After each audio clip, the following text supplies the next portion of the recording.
AI coding agents are going to make Postgres look much bigger than a database. Not because Postgres changed overnight, because the person choosing the stack changed. A human developer looks at a queue, a cron runner, a document store, a search index, a cache, a workflow table, a JSON blob, and a database, and thinks these are different tools.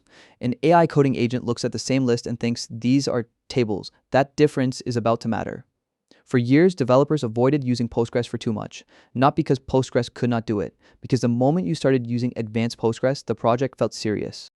Locks, indexes, transactions, vacuum connection pools, migrations, triggers, advisory locks, JSONB listen, and Tautovai. It was powerful, but it was also a lot to hold at once.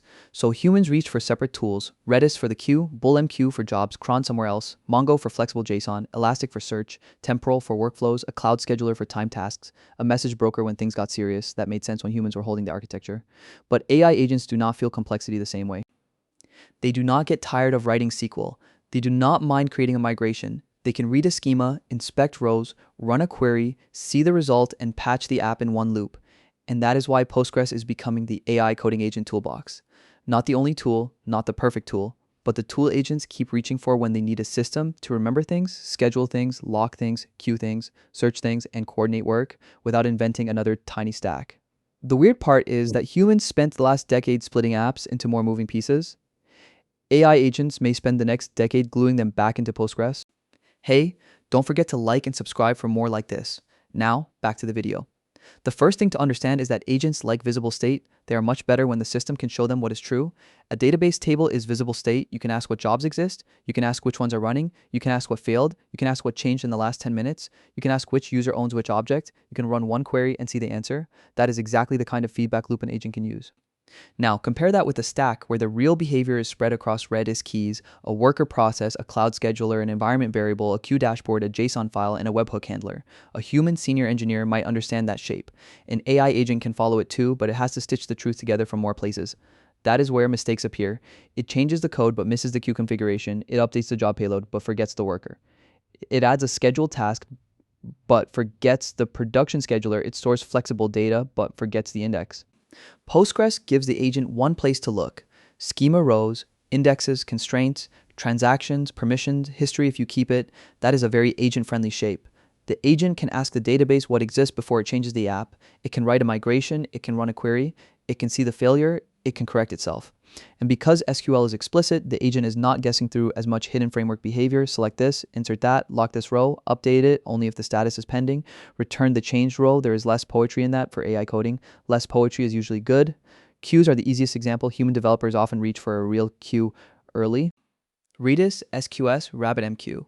Kafka, if the room has gone completely quiet and everyone is pretending this is normal. Those tools exist for good reasons. But a huge amount of app work does not need that much machinery on day one. It needs this: a thing happened, do the slow work later, retry it. If it fails, do not let two workers process the same job, record the result. That can be a Postgres table. You create a jobs table, you store the payload as JSONB, you give each job a status. You add attempts, you add run after, you add locked at, you add lock by. Then workers claim jobs with row locking. The important trick is that Postgres can lock rows while a worker is taking work. So one worker can grab the next pending job while another worker skips the row that is already locked. That means the database can coordinate the queue without a second queue service. For a human, this can feel a little too database clever. You have to know the locking pattern, you have to understand the index, you have to handle retries, you have to clean up failed jobs. An AI agent is much more willing to write that machinery because it is still just schema and SQL. And once it exists, the agent can inspect everything. Show me failed jobs. Replay this job. Why did this user email not send? Which worker is stuck? What job payloads are the largest? Those are all database questions. That does not mean Postgres replaces every queue. If you're pushing millions of events, streaming logs, connecting many independent systems, or you need the delivery guarantees of a dedicated broker, use the real thing. But for the boring middle of software, background emails, imports, exports, webhooks, image processing, AI summarization, report generation, small automations, Postgres as a queue is very attractive. And agents are going to choose the attractive, boring thing a lot. Cron is next. Scheduled work is one of those things that always looks smaller than it is.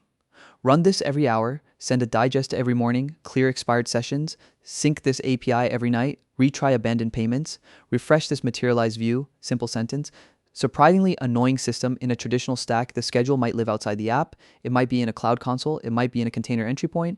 It might be in GitHub Actions. It might be in Kubernetes. It might be in a random server cron tab that everyone respects because nobody remembers who made it. That is not ideal for agents. The agent can edit the repo, but the schedule might not be in the repo. It can change the function, but not the thing that calls the function. It can see the code, but not the timing. Postgres changes the shape again. You can store schedules and tables. You can use database jobs. You can have a worker poll for due tasks. You can use extensions that let Postgres run scheduled SQL. The point is not that every schedule must live inside Postgres. The point is that agents prefer schedules that are inspectable with the rest of the app state. What runs every hour? When did it last run? What failed? What will run next? What user or tenant does it belong to? That is a table. And if it is a table, the agent can reason about it. It can write a migration. It can expose an admin screen. It can write a test around missed schedules. That is why cron starts looking less like a separate system and more like another state transition. Something becomes due, something claims it, something runs it, something records what happened. Postgres is very good at that. JSON is where this gets uncomfortable for a lot of developers because there was a whole era where the lesson was simple. If your data is relational, use Postgres. If your data is flexible, use a document database. That was never the whole truth, but it was an easy mental shortcut. Then Postgres got very good at JSON, not cute JSON. Real JSONB, indexable JSON, queryable JSON. JSON inside transactions, JSON sitting next to relational columns with constraints around the important parts. That combination is useful for AI-generated apps because agents often do not know the perfect schema at the beginning. They are changing requirements, they are adding integrations, they are storing model outputs, they are dealing with tool calls, webhooks, logs, traces, user preferences, and messy third-party data. Pure relational modeling can be too rigid too early. Pure document storage can get sloppy too fast. Postgres gives the agent a middle path. Put the stable parts in real columns. Put the messy parts in JSONB. Add indexes when a field becomes important. Add constraints when the shape becomes stable. That is a good agent workflow. Start flexible, observe usage, harden the schema. Do not switch databases just because the first version has messy data. Humans sometimes avoided this because advanced JSONB queries can feel like the part of Postgres where the floor starts moving. Agents do not care.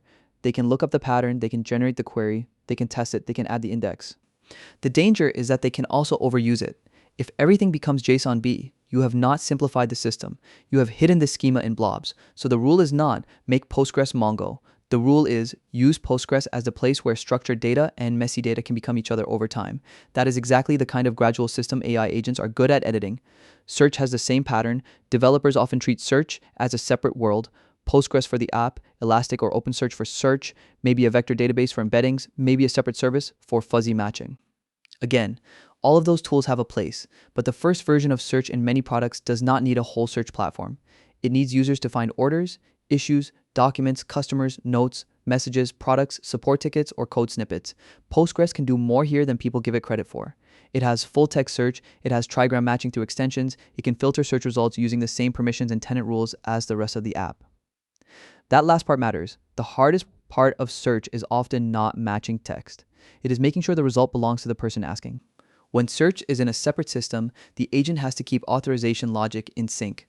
When search lives near the source data, the permission model can stay closer to the query. It is easier to test. It is easier to patch. For AI agents, that matters because search features are full of edge cases. What counts as deleted? What counts as private? Which tenant owns the row? Which fields are searchable? Which language are we searching? Do archived records appear? Do draft records appear? Putting the first version in Postgres means the agent can answer those questions from the schema and the query, not from two systems trying to mirror each other. Use a real search engine when ranking, scale analytics, language support, or product expectations demand it. But do not be surprised when agents keep starting with Postgres. It is the shortest path from data to useful result. The deeper reason this is happening is transactions. Transactions are boring until you do not have them. Then they become the whole problem. A user clicks buy, you need to create an order, reserve inventory, record a payment attempt, create a background job, update a ledger, write an audit event, maybe notify another system. If those things live across 5 tools, the agent has to reason about failure in 5 places. What if the queue accepts the job but the order insert fails? What if the cache updates but the database rolls back? What if the scheduled task sees half-written state? What if the worker runs before the transaction commits? Humans spend a lot of architecture time managing those edges. Postgres offers a tempting answer. Put more of the state transition inside one transaction. Insert the order, insert the job, insert the audit event. Commit once. Now the system either has the order and the job, or it has neither. That is incredibly useful for agents because the failure model is smaller. The agent can write code that says, inside this transaction, make these changes together. It can test that, it can inspect that, it can reason about that. This is why patterns like the outbox pattern matter. Instead of trying to send a message to another system in the middle of a business operation, you write the message you intend to send into Postgres as part of the same transaction. Then a worker sends it later. The database becomes a place where intent is recorded safely. That is not new. Senior engineers have used this forever. What is new is that AI agents are now doing more of the first draft architecture, and when an agent sees a reliable transactional center, it will use it. There's also a cost reason. Every extra service is not just another logo in the diagram. It is another bill, another credential, another local development step, another production incident.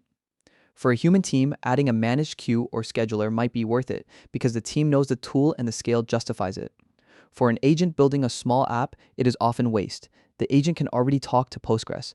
The app already needs Postgres. The backup story already exists. The admin tool can already inspect it. So the agent asks a very simple question without saying it out loud. Why add another system?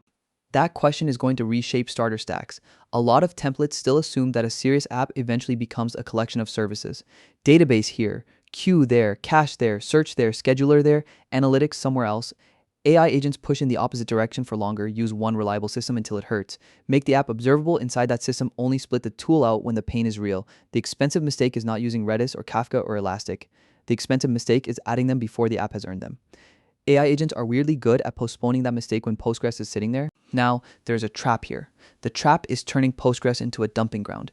If every problem becomes a table, you can build a mess. You can create a queue that never vacuums cleanly. You can make a JSON-B column that nobody understands. You can create indexes that slow down writes. You can overload the primary database with background work. You can make migrations dangerous. You can hide application logic and triggers until nobody knows where behavior lives. AI agents can make all of that worse if you let them improvise. So the real lesson is not Postgres replaces your stack. The lesson is Postgres replaces the premature version of your stack.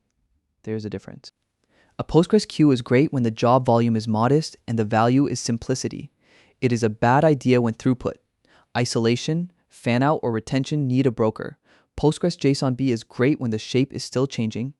It is a bad idea when the data model is important, but nobody wants to design it.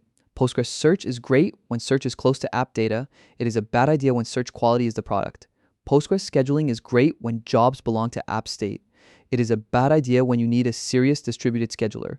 Agents need boundaries. Tell them when Postgres is allowed to be the tool. Tell them when it must not be. Name the tables clearly. Keep migrations small. Keep workers separate from request paths. Keep payloads visible. Archive old jobs, because the agent will happily use a sharp tool. Your job is to decide where the blade points. This changes how I would design agent-friendly software.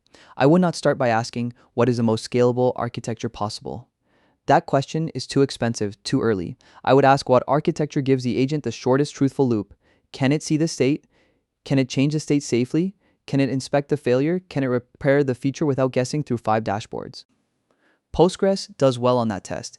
It is not just storage, it is a coordination layer, it is a constraint engine, it is a query engine, it is a JSON store when needed, it is a queue when the queue is simple, it is a scheduler when the schedule belongs to the app, it is a search tool when search is close to the data, it is an audit log, it is a permission boundary, it is a place where the agent can ask what is true right now. That last sentence is the whole video. AI agents are not making Postgres powerful. Postgres was already powerful. AI agents are making that power easier to spend and maybe easier to overspend. The developers who win here will not be the ones who say Postgres can do everything. That is how you build a very impressive problem.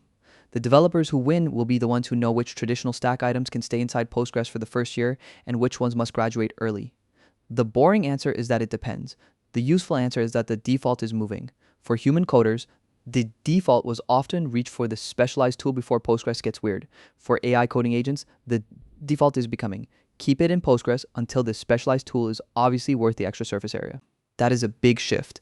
It means the AI-friendly stack might not be the stack with the most services. It might be the stack with the fewest places to hide the truth, and Postgres is very, very good at telling the truth.